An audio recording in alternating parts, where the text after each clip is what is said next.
How's it going, everyone? We have Tom Walsh back with us this week, gracious enough to give us more of his time.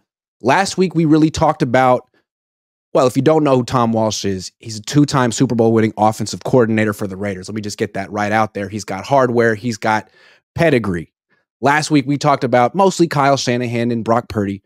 This week, I'd like to get his opinion on the rest of the 49ers roster and organization. I have a couple more questions about Brock and Kyle.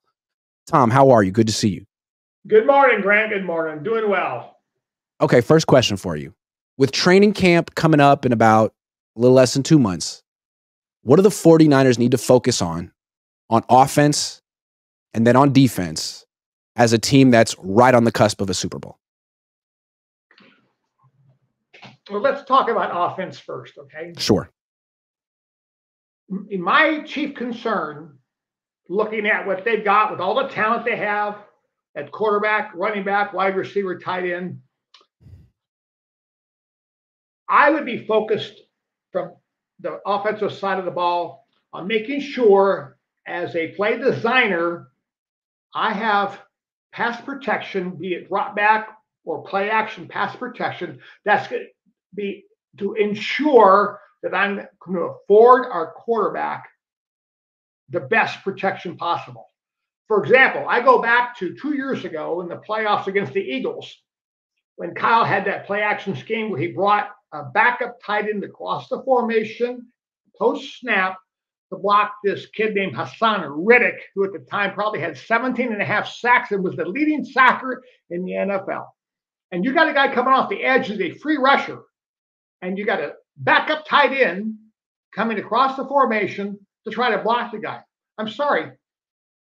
You know, as a designer of plays, sometimes you have the greatest ideas, but let's back up and think about how logically constructed they are, that my personnel can be able to match up and block those people who we've got to block to protect the quarterback so he can make the throw. And so even though I may like the action, I've got to come up with a better way to protect it. So protection to me is the key. Your passing game starts with pass protection. I cannot have that quarterback getting drilled and taking hits like that. I mean, well, look at what happened. He's out of the game. Game over. And so that's number one for the offense, is your protection scheme. Well, let's talk about the protection for a second. It ended their season 2 years ago, like you mentioned, because of that ridiculous call. And then last year in the Super Bowl, just a few months ago in the Super Bowl, MVP candidate quarterback, top-rated quarterback in the league, all these weapons, 3 for 12 on third down. Why? Because they couldn't protect. Spagnuolo had free rushers at will, and then Kyle tried to hire him after the game. So, it seems like this really ends their season. What did you see particularly in the Super Bowl from all those blitzes or pressures that Spagnuolo was bringing that were so successful? Well, the other thing is, you know, without being within the organization and being in the meetings, I don't know if Kyle allows Rock to re-mic and redirect to protection. You know, I don't believe he does. See, that's the key. Is it a locked-in call that we're going to run this protection regardless, and then knowing that you're going to have free blitzers maybe coming from either side, both sides, or up the gut? Or does Kyle afford Brock the opportunity to re-mic it, if you know what I mean by re-micing the call? I believe, yes, and I believe that's the center's responsibility in the 49ers offense. And see, you know what? See, the thing is, the center cannot see all the way out to the sidelines. And on defense, you have slot defenders, secondary defenders who are high, who can prowl, you know, move around. You know, it's like a shark alert, you know, in punt protection. You got a shark alert, you got somebody off the edge. Well, that has to be adjusted. The center's got his head down, or he's trying to see, he's looking at kneecaps and socks. Now, how can he see a secondary guy 12 yards deep who might be stacked behind a slot defender who's over your slot receiver? See, I think the quarterback has to be able to redirect your protection. He can see the whole field. You know, his head is on a swivel, boundary to boundary. You know, Sidney's always talking about, you get under center, once you're ahead to make a full rotation, you go down your line of scrimmage to your left, for example, go out to the widest receiver to the defender, and you make a complete circle, come around through the secondary to see the Jack and the Jill and make the whole rotation to your right, and then come back down your line of scrimmage, see the box, and bam, now your head's back up over center. So you made a complete revolution of the entire field as a quarterback, and your mind is like the Polaroid camera. You're taking pictures right now of what you see and what you think you're going to see, and from the disguises that you're going to see. And then now you can be able to redirect the protection as needed, predicated upon what you see when you get that 360-degree picture. Yeah. And it's like, if your quarterback's Jimmy Garoppolo, maybe you don't trust him to make the right decisions, but it's Brock. He's one of the more cerebral quarterbacks in the league. He's really good. Why wouldn't you want to put more on his plate mentally before the snap? Well, now here's another thing that kind of throws, a few monkey wrenches into that equation. With Kyle having all these exotic shifts and motions all the time, now you've got the clock ticking. Plus, if I shift and motion a guy, now the defense is going to move. So now what I saw, how can I re-mic the defense now? Because when I run the motion across the formation or shift, the defense is not going to be static. It's going to change. So then now all of a sudden, I got another look. So that's an issue. So that's a complexity. The other thing is, if I'm not going to allow Brock to re-mic the defense and take the protection to where I need to be protected, then I've got to say I've got to have side adjust and hot principles built into the passing game automatically, because if I'm not going to account for people by allowing him to redirect the line and the back, then I and a receiver have to be tied in to that defender, and I have to replace pressure with the ball if I cannot pick it up physically. Okay, what do the Niners need to work on defense in training camp? I've watched them now for quite a while, through, the different coordinators who've come in there. And I think today's game, I would be more concerned as a defensive guy about how many different types of simulated pressures that I can create. Can you define that for people who don't know what a simulated pressure is? Okay. I can put up a variety of personnel on the line of scrimmage and look like they're coming in dogs and blitzes. Okay. I'm going to simulate pressure. I'm going to get up there in the line and I'm going to challenge you. I'm going to challenge the quarterback. I'm going to challenge the center, if he's the guy calling protections, to sort out who is a threat to come and to where I'm going to direct my protection. Because you could present 7 threats, theoretically, exactly. 8. Yeah. If you got 6 in the box on offense, I got 7. If you got 7 in the box offensively, I got 8. Mm-hmm. So now, which one of those guys, if any, are coming? Or which of those guys are coming, and which lineman am I dropping out? See, I tell you what, the Niners have this guy they just signed as a free agent. A guy named Floyd. Now, he's been a drop backer as well as a rusher. I tell you what, I look at him and I go back to the Bears back in the mid-'80s. They had a guy named Richard Dent. I don't know if that name rings a bell with you. It does, okay. But the thing about it is, I'd have a scheme called Pink Floyd, Red Floyd, Green Floyd, Brown Floyd, Yellow Floyd. Okay. I like Pink Floyd. He would, so that's the first one I came up with. Anyway, I would have a whole package designed around how I can have simulated pressures utilizing Floyd and the other defenders. Sometimes we used to do it with Ted Hendricks. Ted would be able to prowl and move around. He was a free rusher. He could go line up in any gap he wanted and come based on what he saw. I mean, Ted would stand there at the line of scrimmage as the stand backer, and we had this guy named Rod Martin, who was a hell of a linebacker on the other side. And Ted would holler out to Rod. He goes, "Hey, Rod, I think they're running right over there." And Ted, sure enough, boom, the play's going. He would walk over and line up in the hole and stand there, and bam, the play would be right where you're standing. But anyway, you got to allow these guys who've got great talents to be able to react to what they see on the field.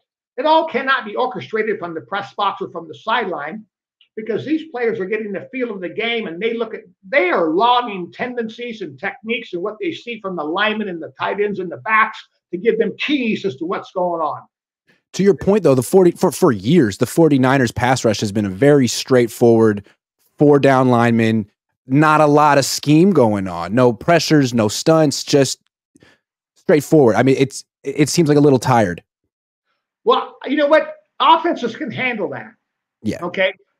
The thing about it is, I want to make the quarterback of the opposing team have to take his mental game to a higher level. I've got to challenge him, because if I can challenge him mentally and make him think more, then conversely, he may have some hesitancy. He may make some wrong decisions. He may not be able to function as easily as if I let him just play the game in a rocking chair. As opposed to like Joe Burrow when he completed 20 passes in a row against the Niners last year? I want to create discomfort. And see, the other thing about it is I'm gonna find a way to get free rushers, because they're going to be wrong, and somebody's going to be whistling free in a gap and come unmolested to the quarterback. And the quarterback does not forget that. Okay. Right. And so, you mentioned Leonard Floyd. Like, teams are going to slide to him. You could drop him and bring a nickel off the other side. Yeah, we used to call that like a drop 12 scheme. You know. Got it. We would drop a rusher, an OE, an open end player like a Floyd, and bring a backer from the other side where a running back is now protecting against that linebacker, and then the linebacker smokes the running back, and you got a sack. And do you drop the defensive end to the short side of the field, or you could put him in the middle and stack it and get to a 46 package, a solid front. You pull him out and just have him play the hash game and right in the middle in the zone drop scheme, and then bring pressure from the other side. Do you think this schemes that you can use each week to show that doesn't always have to be the splits? I tell you, Salah had some great schemes that he ran in the other old days and played man behind it, but you can also do the same thing and play zone behind it. And so I tell you what, you know, Robert had some really good show dog concepts from which he would bring pressure. And you can take the same concepts and show the same looks and the same three-man games and stunts and wedges in the pass rush they used with Bosa, for example, were successful, which were more successful than just Bosa coming one-on-one off the edge. Because I can chip him, I can double him, you know, I can take Bosa away in the passing game, but he's always going to be outside on the edge, blowing up the field. I'm sorry, I'm you know, you can handle that. Do you think this is why the 49ers hired Brandon Staley to bring this element to their defense? Oh, my goodness. How many points did the Raiders ring up on San Diego last year? 1,063,000. 63? Yeah. So I don't know if Brandon's the answer. Fair enough. but you know, they say he has some experience with a five-man front.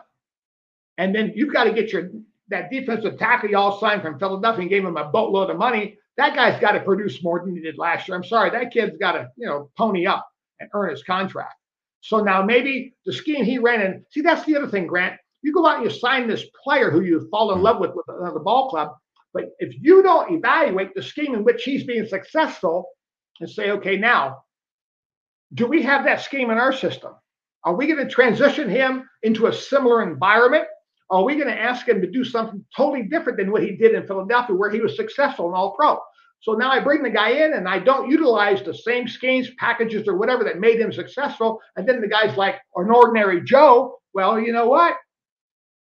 Because he was playing in a five-man front in Philly, and now he's in a wide nine, which is a totally different thing. Totally different. And so now all of a sudden, that's like bringing in a cover two corner who intercepts about 3 balls in the Super Bowl, and you're going to go, well, we play bump and run, man to man and all that, and I'm going to put him at corner, give him $20 million, and then the guy gets scorched and needs a special shortster in the ball game because he can't play bump and run, can't play man to man. He's the cover two corner, and you got enamored with the 3 picks in the Super Bowl, signed the guy, and now he's getting torched because you're not in the same scheme anymore, where he featured his talents and was great and successful.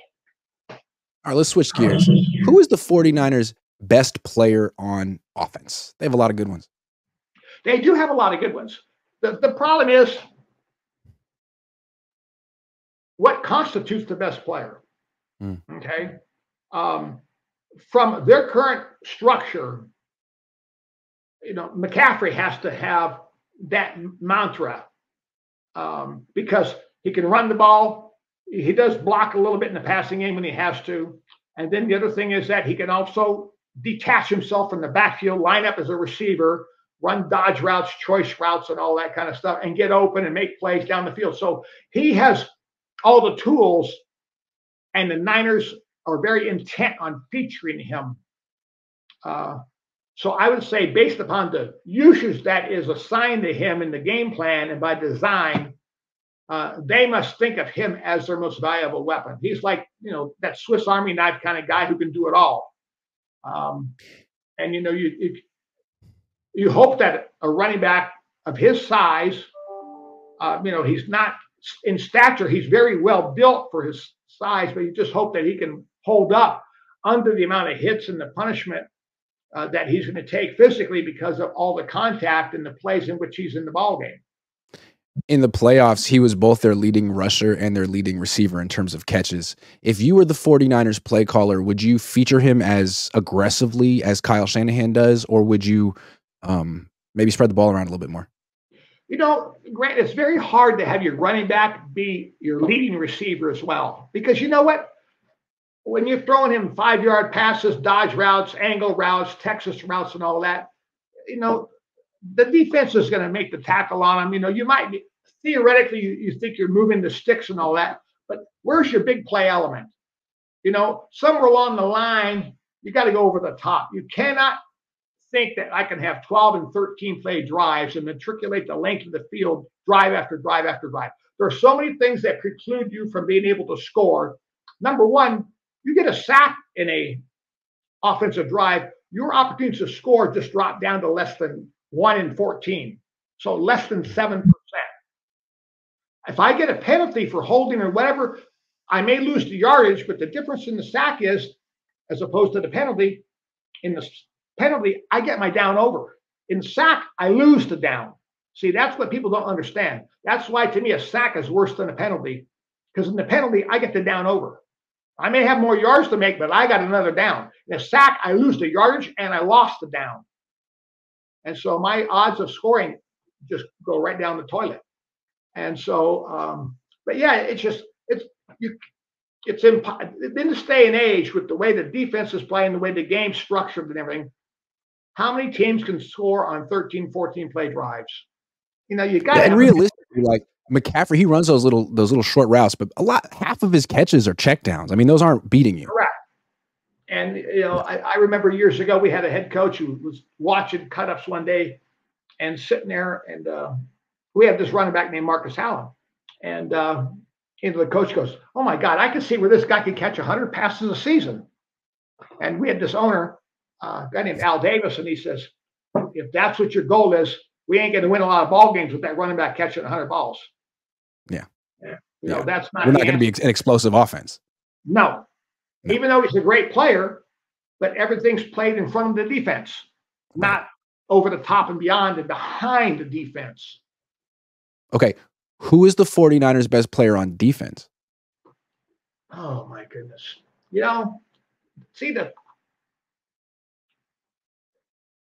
I can't say Bosa, Warner. Okay. I can't say Bosa. You know why I can't say Bosa? Why? He's not Micah Parsons. Yeah. He's not Myles Garrett. He's not Myles Garrett. He's not Micah Parsons. I hate to say it, and I don't want to use this term that's a lot negative connotation to it. In my mind, Bosa's a one-trick pony. How so? What is he other than a pass rusher? Yeah. I mean, they'll tell me. I mean, when they play the Chiefs seem to run at him pretty successfully. That's the number one rule. If I got a great pass rusher against I'm facing, I am going to run the ball at him. I'm going to make him play defense and muscle up and be physical and have to play the run. And then I'm going to see how much sand he's got in his butt to rush the passer on third down. But I'm going to make it physical on first and second down for him. That's rule number one. Whenever I see a great pass rusher, I'm running the ball at him and make him play physical football. I'm not going to let him be a chase player on the backside, just making that big loop and going around the back, the fold back in the backside. I'm going at him. And see, also, if you do play action bootlegs at his side, he often bites on those. He's kind of got blinders on. Chaser. He's thinking. And see, I'm going to wear him out with all that stuff. And I'm going to make it physical for him. And I'm going to see how much he's got left on third down to rush the passer. And I'm going to chip him. And I'm going to chip him also. I'm going to make him not want to be lined up. He's going to say, can I go line up somewhere else where they're not picking on me all the time? But I'm going to challenge him mentally and physically. I see, as opposed to, say, Fred Warner, who's the best middle linebacker in football. Yeah, and see, I would think Warner would be. And how effective is he going to be this year without no more Greenlaw. Greenlaw? Right. Because as great as Warner is, it's not like he's the most violent linebacker. That's Greenlaw. Correct. Yeah. So now Warner might have to play a different game as a backer this year to compensate for the fact that Dre Greenlaw's not in there. Yeah. That's true. What do you think of the all-pro safety in the back end, Talanoa Hufanga? You know, I tell you, I like his effectiveness. To me, that young man is a 8-in-a-box guy. Mm. Now, see, I tell you, I could come up with some. It's like when the Niners took Ronnie Lott from corner, moved him into safety. They came up with a couple of 8-man fronts against a regular formation. Also, I could see Talanoa Hufanga playing in what I call a big nickel scheme, where I would almost like make him a linebacker. Remember the Niners years ago, back in the 80s, had a guy, I think it was named Jeff Fuller? Mm-hmm. Okay. He was their big nickel. A strong safety who was a nickel backer. I would line that up against regular personnel.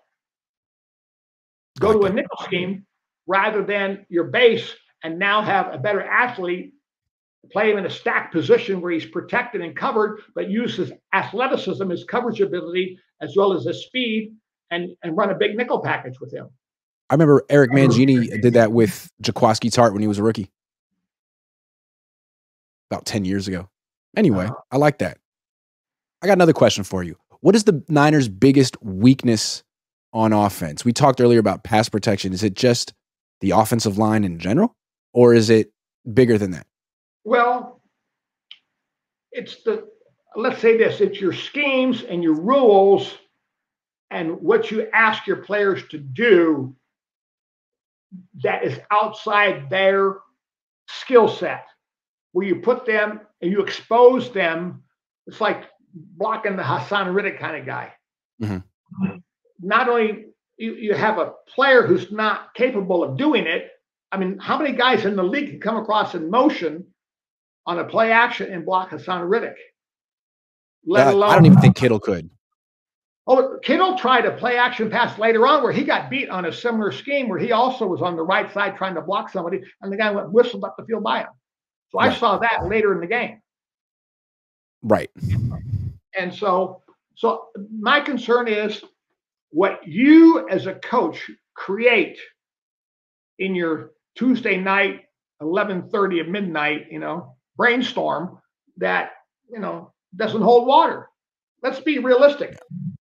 Don't ask them to do what they can't do. And then that's a great place from which to start in your design. Right. In the Super Bowl, like you're asking. Evaluate your players and be able to utilize them to the best of their abilities. Don't put them in positions where they cannot be successful. That's number one. Yeah. That's number one. Right. You ask Deebo Samuel to beat all that man-to-man coverage. He can't do that. You ask Jake Brendel to pick up all those simulated pressures. Better to ask the quarterback to do that. And so now you end up at 3 for 12 on third down when you had the number one or one of the top offenses in the league. And so to me, it's a matter of being smarter about what we ask our players to do. See, what can they do?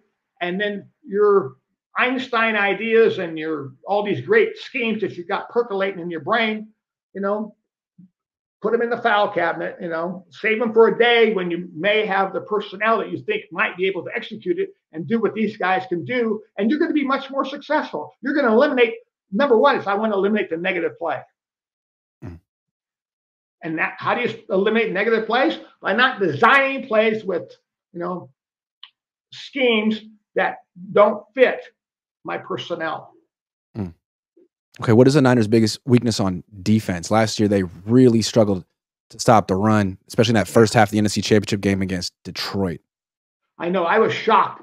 I was shocked that Detroit didn't come back out the second half and just try to play, round chuck, and hammer them. They were up, what was the score, 24-7? Yes, that's exactly what it was. They were up 17. Yeah, they were up. I'm thinking, oh, my God, run the ball. Make it physical. Knock them off the line of scrimmage, defeat their will to want to line up and play. And see, that's the other thing. You get that wide 9 scheme. I tell you what, if you ever watch end zone tape and you look at the offensive formation, and then you look at the wide 9 defense, it's like the Grand Canyon out there. There are gaps. You take a linebacker, and it's like, he's got a 5 foot, 6 foot space in which he has to step up and control a gap. I can stretch you out horizontally and create creases just by alignment that physically are going to challenge the ability of your defender to take on a blocker and be able to squeeze the hole because the hole is going to be so big. Yeah. And what you can instead of the a 2-lane highway, it's like the 280. The lane is like gigantic. And what you can do is you could put out 2-3 tight ends, widen the splits between all the players, and all of a sudden it really is the Grand Canyon. Correct. And I'll be interested to see how many teams study the first half of Detroit's offense against the Niners this past year, and they find a way to utilize big personnel offensively, whether it's an extra offensive lineman, whatever they have to do to get to a 6th and or a 7th big guy. When they want to say, we're going to run the ball, we're going to make it physical, we're going to challenge the Niners. That's why the Niners have to come up with what I call an 8-in-the-box concept that can handle that. And do they also need to have like a 5-man front that they can go to when their wide 9 is getting absolutely gouged on the ground? Well, you've got to have change-ups that you can go to that, you've got to be able to have more weapons, in your arsenal. If what you're doing is not holding up and you're getting gashed a little bit, you got to have a plan B. Okay. You got to change the tempo of the game defensively, just like you have to change the tempo of the game offensively. Yes, I got it. Let's talk Brock for a second. What Niners quarterback does Brock Purdy remind you of? And I know your memory goes back way beyond Joe Montana. I never even saw Joe Montana play. I started with Steve Young, so you tell me. I think of Jeff Garcia when I think of Brock Purdy, but I'm sure you have a better comparison. Well, no. I can see a similarity. Now, I'm going to throw a guy out at you that's going to come from right field, but I was thinking about this a few minutes ago, and I don't know if you know the name Jim McMahon. Yes. Chicago Bear guy, played at BYU. Yes. Okay. And Jim is a unique character. Now, he is a little bit more of a wild hair than Brock is, at least from what I can see of Brock. Jim was like, he gave Lavelle Edwards gray hair at BYU. Catholic playing at BYU, and Jim would be out there on the golf course, no shoes on, with a 6-pack playing golf, on campus or whatever. And Lavelle would get a phone call like, "Hey, you got a quarterback out here." But the guy could play, okay, and he had improvisational skill. He was a gunslinger kind of guy, and he had poise, just like Brock's got poise. And he always found a way, and the players loved playing for him. In fact, some of their most successful years under Ditka, McMahon was the quarterback. And so, he has some of those traits. But yeah, you go back in the days of the Niners, and, I go back as a kid at Kezar with Y.A. Tittle and guys like that, before Brody and everything like that. And so, but I tell you what, Garcia is not a bad analysis in terms of comparison, but I see some Jim McMahon traits, which I think are good for Brock to have. And I see the similarity is he's not necessarily carrying the offense. It's a run-first offense. It goes through the running back, but he's also adding something to the team with his mobility, his poise, his leadership, all of that. And he can make the plays when he needs to make a play. See, that's the other thing. You put him in the right situation, you set the stage for him, he will be able to execute for you. What patterns, what routes does he throw the best? I know Kyle loves to throw those in routes, and sometimes I look at the defense, I'm thinking, my God, you wad the thing up. If you play defense between the numbers against the Niners, you can pack it in there. It looks like a BART station. They got so many bodies between the numbers, between offense and defense. And I look at who's outside the numbers. There's nobody outside the numbers. And see, the thing about it is, for some reason, Kyle, not frequently enough, doesn't like to put the ball outside the numbers in the passing game, other than to throw in a flare to a back. I'm talking to a wide receiver. He runs the crossing routes. He runs the deep overs. He runs the ins. And, everything is packed between the numbers. Yeah. So if you want to stop them, pack your defense between the numbers like the Ravens did last year. Squeeze the field. Squeeze the field. And then that's another thing. When you play like a cover 2 shell or a Tampa 2 kind of scheme where you are compressing the width of the offensive set or the releases of the receivers and funneling everybody inside, it's like the accordion, the squeeze box that they call a squeeze box. You're squeezing the offense and you're making some tight windows. Is Brock limited to the middle of the field with his arm, or is this more of a Kyle Shanahan preference? I've seen him throw the ball down the field. The thing about it is, if you don't work with the quarterback on lengthening his arm and extending his throws, his arm will shrink. You lose. You got to play long catch. Okay, at least once a week. You start out with the quarterbacks about 10, 15 yards apart. They make a few throws. They back up 5 yards. So now I'm going to be changing your trajectories of your ball. Number 1 trajectory, number 2 trajectory, then number 3 trajectory. And you back it up where when they keep backing up 5, 6 throws at each distance, pretty soon they're throwing about 45 yards, 50 yards apart. Then it's 60 yards apart. I want to stretch you out. And I can elongate your ball. I can stretch your arm out to where you can throw the ball 60, 65, 70 yards down the field. It's like long toss in baseball with pitchers. Mm-hmm. There was a pitching coach years ago for the Braves who believed in that. And they had some great pitchers back then. Some guy named Maddox and a few other guys that were pretty good. And but they believed in that long toss to be able to stretch out and lengthen the arm. And I tell you what, it's important in football. If you don't throw the ball long, I'm sorry, it's like pretty soon your arm, your ability to throw the ball down the field, it's reduced because you got to stretch it out. You got to make yourself the angle of the hips, the tilt and all that stuff. You've got to work on that. The hip rotation, shoulder cock, your angle of your hips when you throw. It's like I asked Unitas one day, we were at training camp. I was back in 76 or whenever he was with the Chargers and, got the black high tops on and all that stuff. And he's still throwing the ball down the field. And I asked him, I said, now, what is your secret? He says, well, I don't have the velocity anymore. But he says, let me tell you, kid, he says, it's all in your hip tilt. He says, you watch my hips when I throw the ball. He says, forget my upper body. Watch my hips. Look at the tilt of my hips and how I get them underneath me and how I torque them and I get the angle I need based upon the trajectory of the ball I want to throw. And he knew what he's doing. Okay, you were a contemporary with Mike Shanahan. He was on the Broncos when you were with the Raiders. He was with the Raiders when you were with the Raiders. You know Mike. You've seen Kyle. We've all seen Kyle for years. How would you compare father and son as head coaches, offensive play callers? What are their similarities and differences in your eyes? Not being around Kyle in meetings and putting things up on the board and seeing how he responds to different concepts. Whereas with Mike, it was a different situation. You could do that. He opened up a little bit more. I concerned myself about the fact that who on that offensive staff can challenge Kyle from a schematic and a design perspective. Not I was very fortunate to be around Sid and Al for decades and all that. Hey, I always felt like I'll go toe to toe with anybody. Bill Walsh and I would have some great discussions about the passing game, about throwing this ball and throwing that ball and the read concepts. And he always liked the sure thing, I want the receiver to run this route. And I said, well, I want him to run a read route. I want him to be open. I don't want to have a DB be able to take my guy away. So I want him to have versatility and cover. And we're going to read it. We're going to run post, corner, hook, seam option on the same route. I don't want to get into a guessing game. So my philosophy was I want them to have options.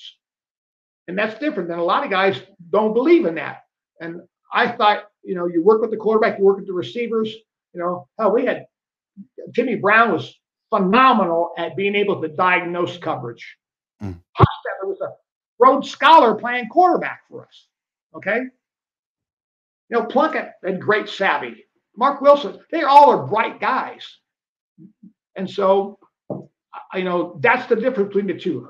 With Mike, you can get into that kind of a conversation and, show him But I don't know how Kyle functions in that regard, and how dogmatic he is and what he knows and what he does, as to what he is willing to be exposed to something different.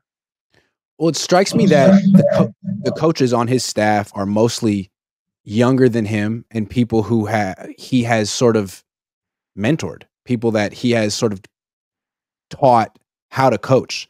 And so they're almost indoctrinated into his philosophy and way of thinking, and they're not really equipped to say, you know, I did it differently. This is how I did it over here. He seems not drawn to those types of coaches who are older and have more experience.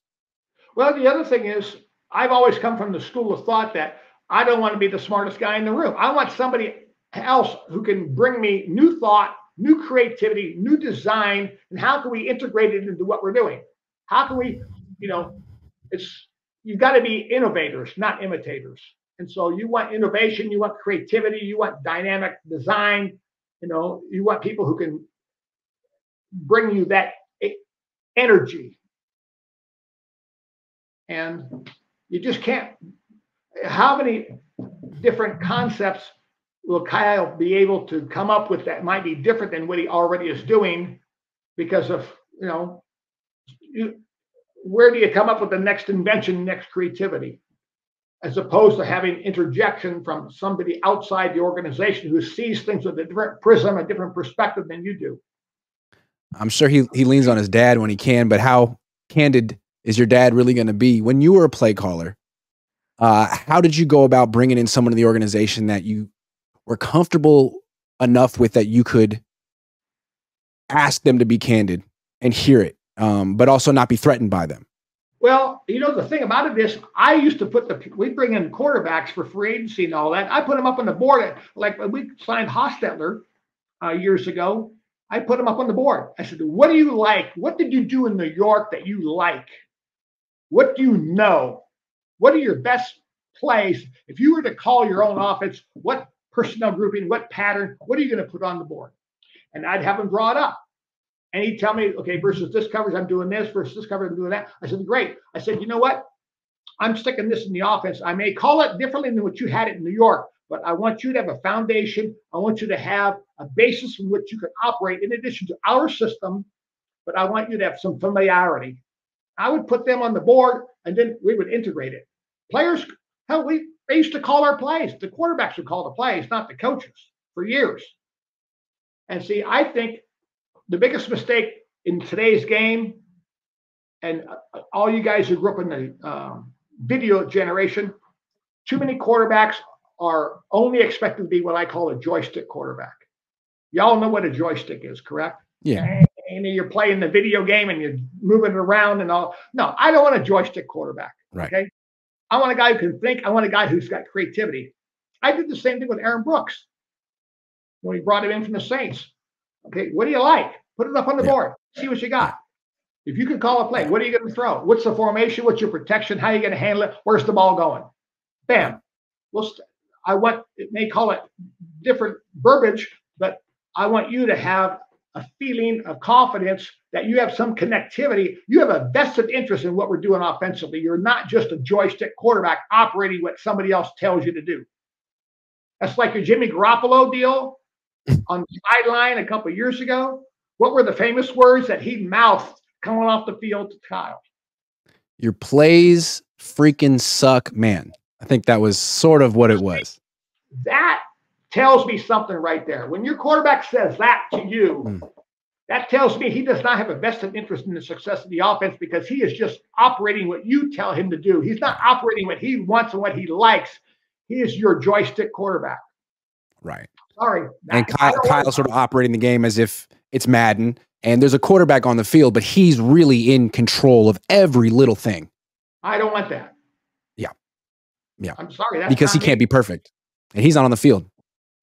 And I don't want to get into a guessing game. I want him to have a feeling. I don't want him to go in the huddle and go, oh my God, can you believe this shit play that he just called? No, I don't want that.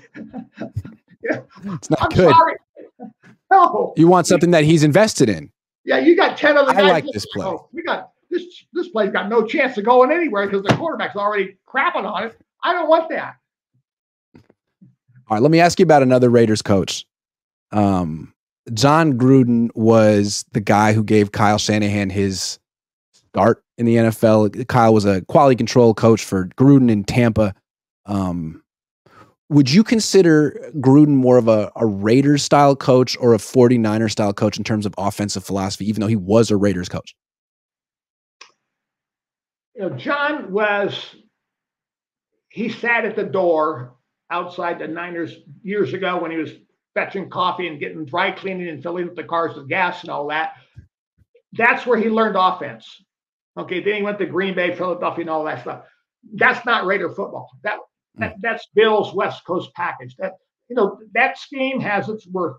Classic story. Al calls me one day, and we're shooting the breeze. We're talking about a passing game, and Freddie would call. We talk about the pass offense, and Al says,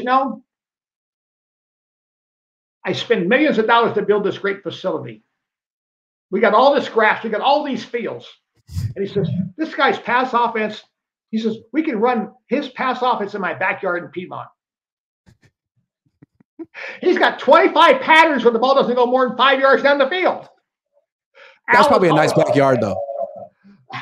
I'll say, please talk to him. Will you please get the ball down the field? Explain to him how to throw the ball more than 5 yards down the field. And, John was successful for a while. The first time. Yeah. But you got to, I'm sorry, you got to, if I got a guy, think about this now. Okay, let's back up a second. Look at the great wide receivers in the game today. You got this kid Jefferson in Minnesota, okay? You're paying him, what, $30-something million a year? Am I going to throw him Y-stick looky and throw him a little hitch? Am I going to throw him a little peek route? Hell no. We're going down the field, Right. I'll throw him a little shorter ball once in a blue moon, but hey, we're going for chunk passes, not nickel and dime stuff, okay? We're not out there, flipping manhole covers for 5 yards a shot. We're taking, we're taking shots. We're taking big plays. Look at guys Burrow throwing the ball to those guys in Cincinnati. The ball's going down the field.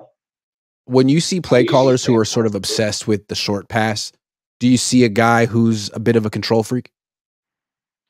I say, that's politely. I would say it this way. They are afraid to throw the ball down the field because they don't know how to throw the ball, how to teach, how to coach throwing the ball down the field. There's a science to it, okay? Right. And it's a lower percentage play, but still, if you do it right, it's worth it. See, it's like it goes back to the hypotenuse of the 9 route, the right triangle. Yep. And it's all the concept of the science of throwing the ball deep, how to throw the corner route, how to run the corner route. Right. And you have to, if you don't know those fundamentals, you're just drawing them up in the dirt and throwing the ball out there with a hope and a chance, you're not going to call it very frequently because you don't have the confidence that you're going to be able to execute it. Right. See, I know we would be successful throwing the ball deep because we worked on it, we drilled it, we taught it, we schooled it, we honed it in, we did it again and again. It was a mantra. We are going to be successful. We're going to work at it. And this is how we're going to teach it. And this is how it's going to be done. And bam, they did it. Okay, I got one more question for you. This is business. This is Niners. Brandon Ayuk's holding out, wants near Justin Jefferson money, maybe $30 million a year, and has kind of voiced his displeasure online. Meanwhile, Christian McCaffrey doesn't say anything, stays home from 2 OTAs and gets a 2-year extension that makes him the highest paid running back of all time. Good for Christian. What do you think of this move that keeps him around through 2027?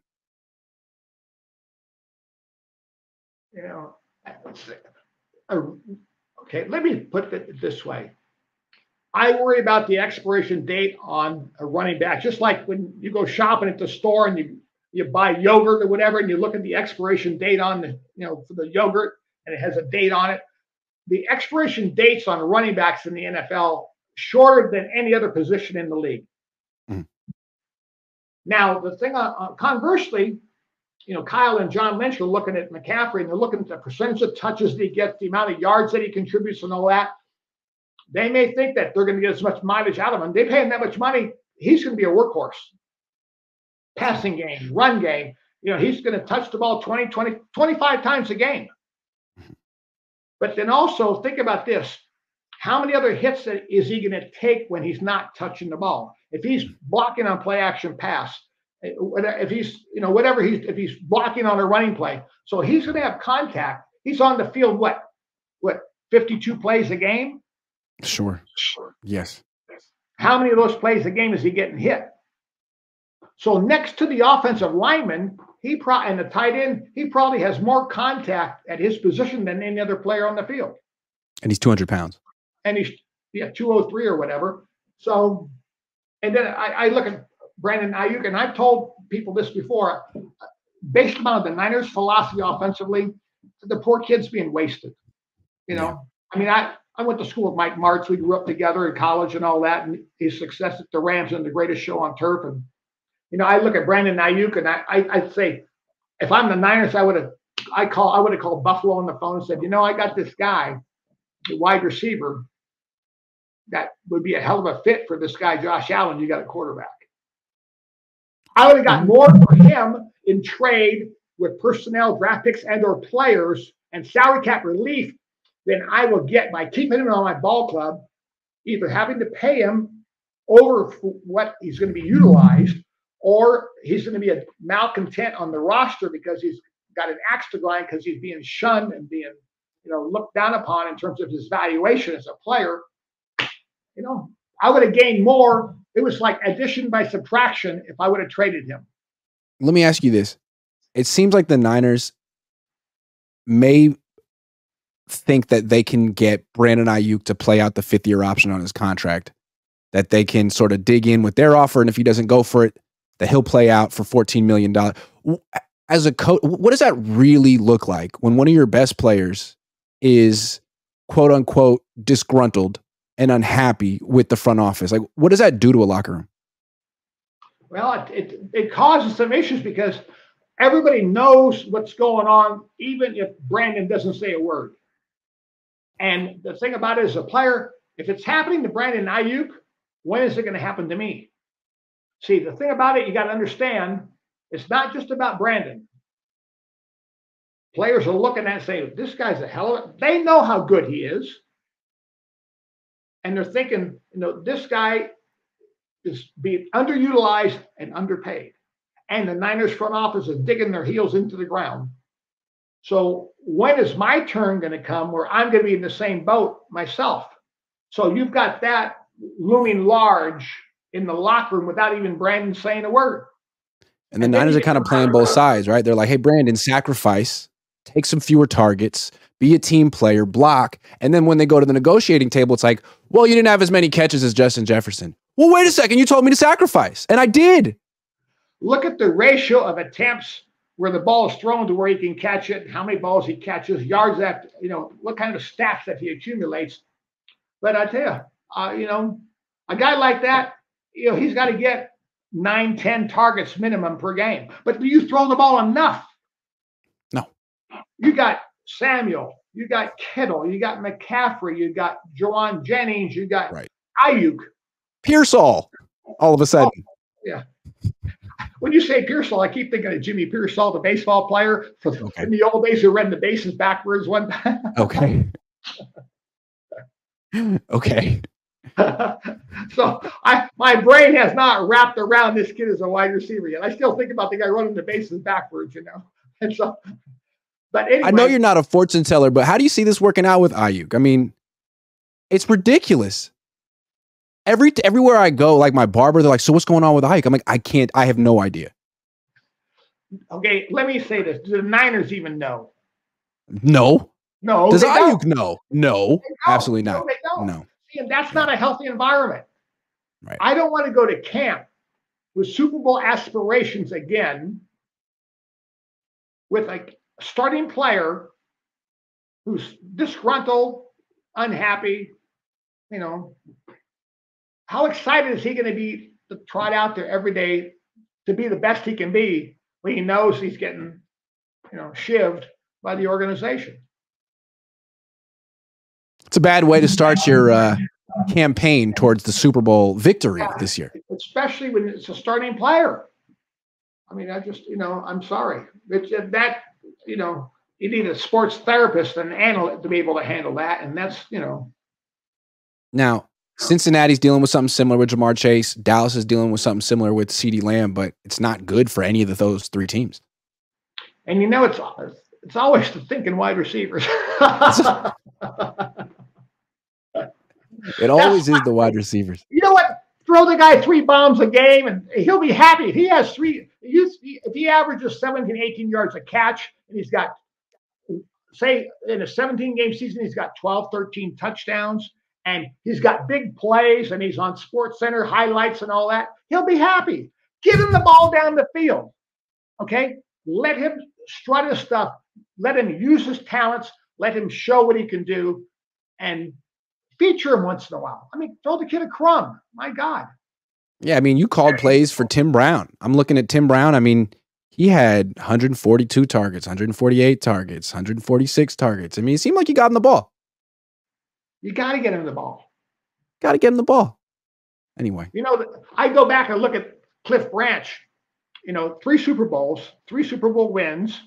At the time he retired, he had the record for the most catches, most touchdowns, most yards by any wide receiver in Super Bowl history.